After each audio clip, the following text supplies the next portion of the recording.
Hey, what is up, mortals? It is I, Davey Wavy, here with a new video for you. Welcome to Season 3, Part Number 3 of What If Izuku Had a Decay Quirk. I just wanted to greet you guys by just saying, sit back and relax, you're in for a treat. So, we begin. A week had passed since the students had arrived at the forest training camp. It was time for the students to return to UA, and they all returned to the bus to prepare for their way back. Aizawa was doing roll call before getting onto the bus. He called names through roll call, with each name he called being responded to with a "here" by the subsequent student until he got to Izuku Midoriya. Izuku Midoriya? Izuku. Alright, where is the brat? Aizawa questioned the class after finding that Midoriya wasn't there. The class looked at each other, not knowing how to respond. They hadn't known the answer to that question. Thankfully, their concern was calmed when they heard the familiar boy's voice call out behind them. Sorry I'm late. Izuku yelled as he ran toward the flock of students next to the bus. As he approached the bus, each student noticed a change in his appearance. They each noticed his hair had changed color again. His light blue hair was now white in color. Before any of the confused students could ask Midoriya about his change in hair color, Aizawa spoke, ignoring Izuku's hair change. What took you so long, Midoriya? Aizawa was curious why one of his most well-behaved students was so late. I had forgotten my bag.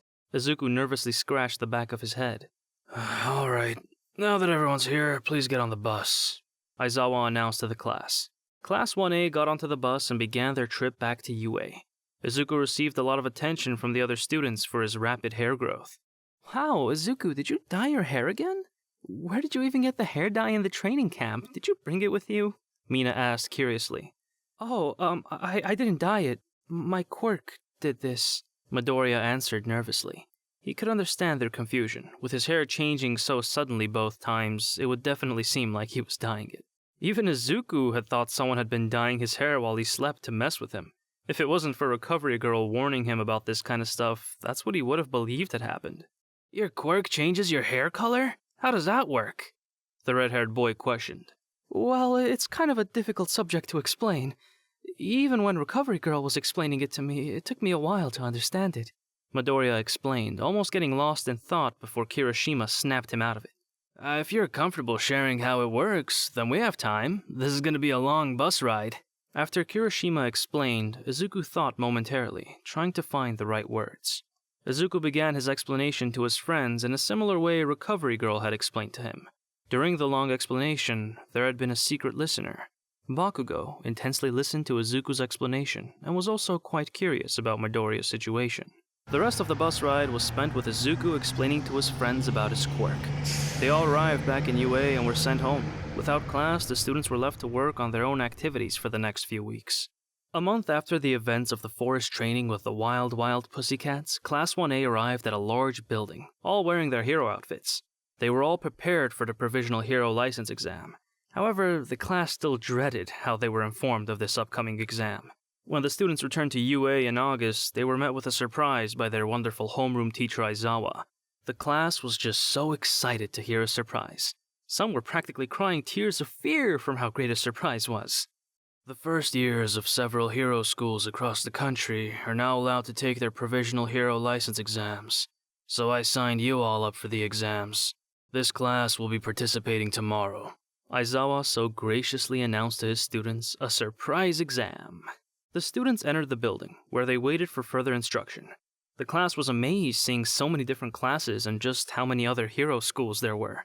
Class 1A was guided to a large room where all of the schools gathered in preparation for the exam. In the front of the room, a man walked out onto the stage and stood in front of the podium. He gave off the same tired vibe Aizawa had while he was teaching class. He leaned on the podium and began announcing the rules of the first test. Okay. I don't really care enough to welcome you all, so I'll just start explaining part 1 of the exam. As he spoke, a giant screen on the wall behind him lit up, projecting a visual explanation of everything he explained. Alright, so examinees will have 3 targets they'll have to place on their body.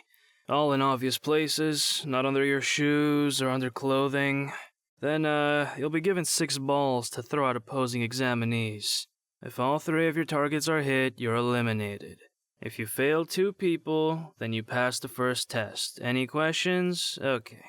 The announcer asked for questions, then proceeded not to answer any of them, leaving the stage. Many students were left confused until several uniformed individuals entered the room to give them all their targets and balls. After all the students placed their targets on themselves, they all heard a speaker turn on in the room. Over the speaker, they heard the voice of the announcer. Now that everyone is situated, we can begin the test. Once the announcer finished speaking, the walls of the room shook as they began to fall to the floor. The fallen walls revealed they were in a giant testing arena. Giant hills of rocks covered the ground as far as they could see. The announcer began to speak again from new, much louder speakers. The test will begin now. The speakers amplified his voice across the giant arena. All the classes began moving as soon as the announcer declared the test had begun. All the classes from schools other than UA began circling the UA class ominously. They all took position to attack Class 1A, to remove them from the exam upon the start. As soon as they all got ready, they threw tons of balls toward Class 1A, hoping to eliminate them from the exam. Izuku had responded almost instantly, catching a ball that nearly hit one of Mina's targets. He added that ball to his total and quickly touched the ground to activate his quirk. Almost instantly, the Decay traveled in a thin direct line to a giant rock tower many of the students attacking them were positioned at. The Decay spread and crumbled the tower, collapsing beneath the students' feet, putting them temporarily out of the battle. In response to Izuku's white attack, a student from Ketsubutsu Academy with black hair ran closer and placed both his hands on the ground, causing large shaking and crumbling of the ground. Tremoring Earth! He yelled as the ground shook dangerously, launching every student, no matter their class, far apart. Izuku kicked off some of the uprooted earth using his parkour skills to try and not be separated from the rest of his class. However, his attempts failed when a piece of earth he stepped on broke into pieces and he fell. Several seconds passed before the boy's quirk stopped. Izuku could stand up, and he began to search around to see if he was alone. Best case scenario, he could find some of his classmates. Worst case, he'll be jumped and eliminated by a giant group of people from other classes. Prepared for the worst, Izuku carried a ball in his hand in case he was attacked. At most, he was willing to let one of his targets get hit if it meant he could take someone else down. Wow, this place is like a maze now from all the rubble piled up.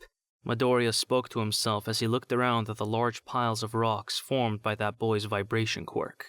Izuku considered the idea of decaying the rocks away, allowing him a clear vision of where he was, but that would be a double-edged sword that would allow all the students from other schools to see him.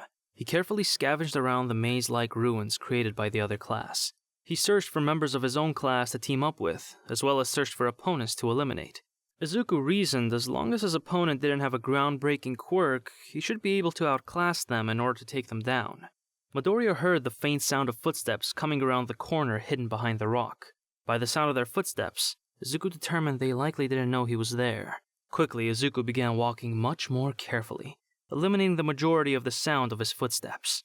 Once he heard the footsteps get closer to the corner, he quickly leapt forward, rolling on the ground. Once he saw that the opponent wasn't from his school, he threw a ball at them. The sound of the target being triggered by contact with the ball allowed Izuku to plan his next move. He slammed his hand into the ground and directed the Decay to go underneath his opponent and trip them. The opponent fell with a loud thud of their hero suit colliding with the ground. Izuku quickly ran over and touched the ball against the student's remaining 2 targets, effectively failing him. Afterward, Izuku picked up the ball he threw. The student he had eliminated was nice enough to hand over his balls to Izuku even after being eliminated by him. Izuku now had 12 balls in total, far more than he would likely need, but it didn't hurt to have more. He continued trying to navigate through the maze-like battlefield to either find another student to eliminate or find an exit. Midoriya had walked for 10 minutes before finding himself in a new zone. In front of him, he found himself in what looked like a ruined city. Likely some students had come across and trashed the place in their fight. Izuku questioned to himself if they would be punished for that. After all, it's a hero's job to protect the people and public property. Wrecking it while doing their job wouldn't be that smart.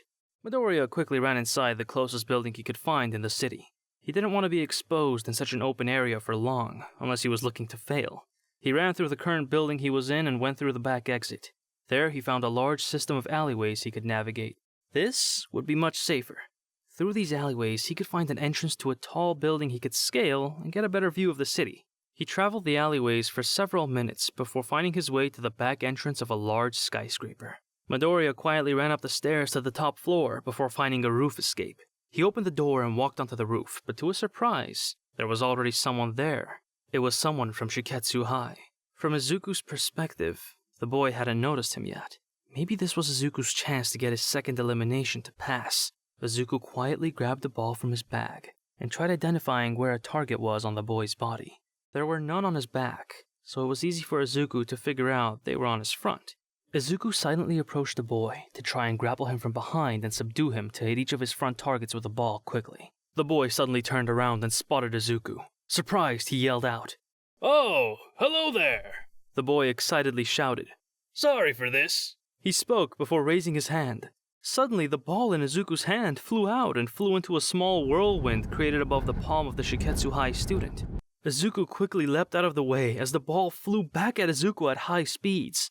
He ran back toward the stairs where he had first arrived through. The door flew shut from the wind created by the Shiketsu boy. Left with no choice, Izuku decayed the door to get through and slid down the railing, getting down the stairs quickly. Izuku ran down a random number of flights of stairs and ran into a random office room to hide. He knew the moment he saw that other boy's quirk, he wouldn't have been able to take them down unless it was a swift surprise attack. He hid, waiting, carefully listening for the boy to walk down the stairs. Only then could he attack.